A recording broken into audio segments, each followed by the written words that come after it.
Bismillahirrahmanirrahim. Assalamualaikum warahmatullahi wabarakatuh. Alhamdulillahi hadana lihada wa ma kunna linahtadiya laula an hadana. Asyhadu an la ilaha illallah wahdahu la syarikalah wa asyhadu anna Muhammadan abduhu wa rasuluh. Raditu billahi rabbah wa bil islami dina wa bi Muhammadin nabiyya wa rasulah. Rabbi jidni ilma warzuqna fahma. Amin. Aman banget. Bapak Ibu hadirin sekalian dan khususnya para tetamu, anak-anakku, cucuku yang dirahmati Allah. Tampaknya tidak ada kata yang tepat dan utama. Mari kita bersama-sama bersyukur kehadiran Allah Subhanahu wa taala karena gelontoran nikmatnya sehingga kita ditakdirkan pada detik ini untuk bisa berkumpul bersilaturahim dalam rangka thalab ilmi. Saya sebut thalab ilmi saja. Dan Bapak sekalian yang dirahmati Allah, mudah-mudahan thalab ilmi kita ini menjadi bagian ikhtiar kita untuk mencapai husnul khotimah. Karena apa? Karena kita diciptakan Allah hanya untuk beribadah padanya. Dan beribadah yang baik dan bermakna ketika didasari oleh ilmunya. Ini sebagai jawaban daripada pertanyaan mengapa perlu ilmu di dalam beribadah. Saya mengutip karena yang namanya ajaran Islam itu yang benar adalah menukil, mengutip, tidak boleh yang baru. Kalau yang baru adalah bid'ah. Jadi senantiasa kita mencari sesuatu yang bersanad, yang jelas rawinya, jelas tuntunannya, jelas sumbernya. Kita bersama-sama, saya yakin Bapak Ibu sudah hafal tuntunan kita supaya kita bisa beribadah dengan baik berbasis ilmu. Apa tuntunannya? Mari kita sama-sama cermati. Kalau sekarang tidak yakin, setelah pulang Bapak buka Quran, buka hadis. Saya hanya menyentuh saja. Mari Bapak Ibu kita lihat dalam surat Al-Asr. A'udzubillahi minasyaitonirrajim. Wal 'asr. Innal insana lafi khusr. Illa alladzina amanu wa 'amilus sholihat wa tawassaw bil haqq wa tawassaw bis sabr. Saya meyakini pasti Bapak Ibu hafal persis terjemahannya. Demi waktu asar atau demi waktu, sesungguhnya manusia itu dalam kerugian. Yang saya akan bahas adalah wa tawassaw bil haqq wa tawassaw bis sabr. Jadi yang tidak rugi itu beruntung, antara lain yang saling berwasiat. Untuk saling berwasiat pasti diperlukan ilmu. Tidak mungkin orang akan bisa berwasiat tanpa ilmu. Demikian pula iman tadi sebelumnya. Tidak mungkin orang bisa beriman dengan kafah, dengan yang sesungguhnya, dengan sebagaimana orisinilnya, kalau tidak didasari oleh ilmu. Oleh karena itu, jangan tanya kepada Rasul, pada Nabi, semua Nabi.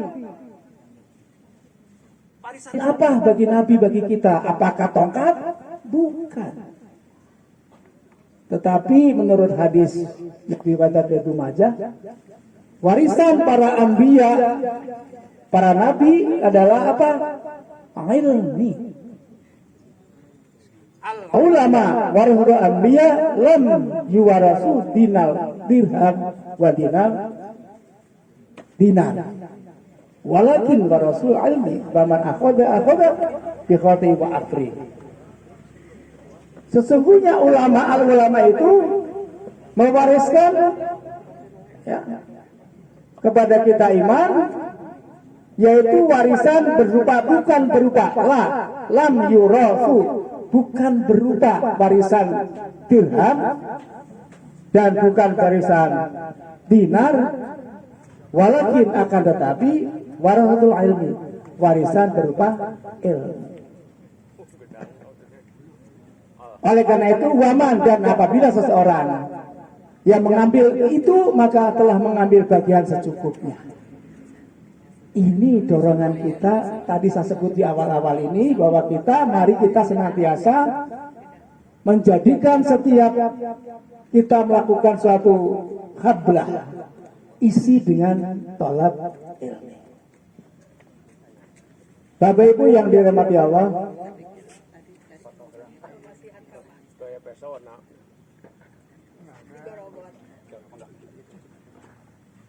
jadi guru Pak lama Pak, jadi kalau ada yang seperti itu guru harus diam. Saya 38 jadi guru dan dokter saya juga dari pendidikan. Terima kasih. Sama-sama. Bapak Ibu yang dirahmati Allah, apa sebetulnya ilmu ini yang diwariskan para nabi kepada kita sebagai ulama? Ulama itu orang berilmu, Pak. Jadi siapapun yang berilmu bisa menganggap dirinya ulama. Soal derajatnya itu Allah yang tahu. Kalau kaitannya dengan para ilmuwan itu bukan manusia lagi, sudah itu adalah koridor Allah. Jadi kita yakin saja bahwa setiap kita yang memiliki ilmu dan mencari ilmu berbasis kitabullah dan sunatullah, jangan ragu, kita adalah pewaris anbiya. Yang senantiasa kalau kita telah mengambil ilmu itu sebagai bagian yang tadi berdasarkan hadis yang saya sebutkan tadi, merupakan bagian yang cukup untuk mengantarkan kita menjadi orang yang takut pada Allah. Karena apa? Salah satu hadis Rasulullah menyatakan, orang yang takut pada Allah adalah para ulama saja. Karena apa? Karena tahu apa yang seharusnya. Sehingga tahu seharusnya, maka dia akan cenderung lebih takut ketimbang orang yang tidak tahu. Contoh Pak, ini contoh yang hidup. Ada satu ketika saya bersama-sama kawan di daerah Aceh. Ada kawan saya berdua yang berangkat dari Jakarta, ditambah lagi orang Aceh yang ngantarkan. Saya sama-sama naik untung di daerah Lauser, naik ke atas. Kita memang karena berangkat jauh sudah mempersiapkan bawa makanan. Ketika kita melewati jalan yang menanjak, maklum kolnya kol buntung serada koyok. Jadi apa? Empot-empotan dari jemrek mundur. Teman-teman saya yang orang sana asli nyantai aja makan-makan sampai digorowokan seserian. Saya berdua yang tahu ketakutan. Bagaimana nanti kalau mundur terus buruduk ke bawah? Karena ngerti kalau mundur terus tidak bisa rem akan jauh. Yang tidak punya ilmu nyantai saja. Karena dia tidak tahu tentang apa bahayanya. Jadi yang bahaya pun kalau tidak tahu ilmunya akan menjadi santai. Tidak waspada. Berorang secepengan ikhtiar karena tidak tahu, maka dia santai aja makan-makan gak kumat tubuh. Itu salah satu contoh bahwa kalau kita tidak tahu ilmunya, maka akan terjadi tergelincir mudah. Satu sisi lain, Bapak Ibu yang gampang-gampang saja lah, saya kan ini berbicara masalah yang praktis. Kita datang ke masjid, ada orang sholat. Nih ilmu sholat tentunya kan. Orang duduk di antara dua sujud sangat cepat. Sehingga nama amun dilombakan juara. Sabab geus apal. Padahal kalau kita ngerti ilmunya, doa yang ada dibacakan di dalam duduk di antara dua sujud komplit. Rabbi firli warhamni, wajburni, warfa'ni, warzuqni, wahdini, wa'afini. Luar biasa kalau dibaca, luar biasa coba. Ampunilah dosaku ya Allah, warhamni, kasihani aku, wajburni, cukupkan kekuranganku, warfa'ni, angkat derajatku ya Allah, warzuqni, limpahkan rezekiku padaku ya Allah, wahdini, luar biasa ini, berilah aku petunjuk ya Allah. Kalau ngerti akan seperti itu pasti. Karena tidak ngerti, ya, karena sudah hafal barangkali biasa gitu. Padahal terhafal, ngerti acan maksudnya kumaha. Itulah perlunya kita ilmu. Makanya tadi dikatakan oleh Rasul, apabila telah mengambil ilmu dari apa yang disediakan Allah, baik ilmu agama atau apa saja, dengan prinsip bahwa ilmu adalah sesuatu hasil para istihad ulama dari penelitian, dari pengamatan, dari pengukuran, dari pembuktian dan sebagainya yang diyakini benar dan bermaslahat, bersumber dari Quran hadis, maka bermanfaat bagi manusia. Itu prinsip ilmunya seperti itu. Kalau itu ilmu, maka ilmu yang akan seperti tadi sholat, yakin bahwa tuntunannya berbasis ilmu. Kita tahu, kita jalan-jalan seperti apa, semuanya ilmu itu penting. Bahkan Imam Ahmad mengatakan di dalam hadisnya, ilmu lebih penting dari makanan. Kalau kita makan mungkin satu hari, rakyat Indonesia sekarang 3 kali, mungkin malah sudah ada yang bergeser menjadi hanya 2 kali. Bahkan ada yang mengatakan temenan dahartos jam genep ayeuna mah. Zaman dulu kalau makan 2 kali apalagi sekali dikatakan Indonesia belum makmur. Dulu kan gitu. Tapi sekarang, nah artinya apa? Yang mengatakan belum makmur atau yang terbaik berdasarkan ilmu. Bapak Ibu yang dirahmati Allah, diteraskan cakap ada 15 menit terus beres. Sebetulnya saya bisa gede banyak. Terima kasih Bapak Ibu sekalian, saya simpulkan saja. Oleh karena itu berdasarkan surat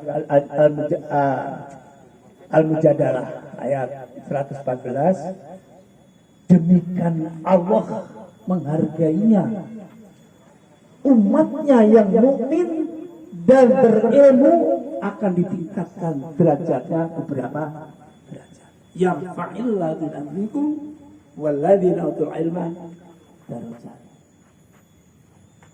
Dan orang-orang yang beriman dan berilmu, maka Allah akan meningkatkan beberapa derajat.